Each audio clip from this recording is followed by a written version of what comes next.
এই মামা তুমি এসএসসি তে কত পাবা এবার? এসএসসি তে কত পাবেন?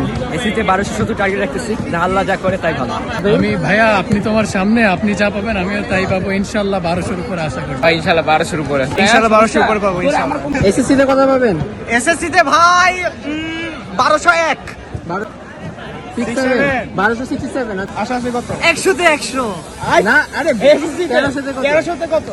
হোপফুলি 1196 1250। আচ্ছা, মার্কস কত টোটাল? 1300। আরে 1250 পাই যাবে। করে 1000 এর বেশি 1200 প্লাস হবে গাইস। 1400 পাবে guys। ইনশাআল্লাহ 1200 প্লাস হবে। Remember the name, remember the name. আরে ভাই জিপিএ 5 গোল্ডেন এ প্লাস কিছু হবে না। আমি বাবা 1230 ইনশাআল্লাহ ইনশাআল্লাহ। ভাগ্য যেটা লেখা আছে। এ ভাই আপনি কত পাবেন এসএসসি তে? জানি না, জানেন না? আমি এসএসসি পাস করতে পারি। 90 প্লাস 90 প্লাস। এসএসসি তে কত পাবা এবার? গোল্ডেন 5 বলেন ভাই, ঠিক আছে।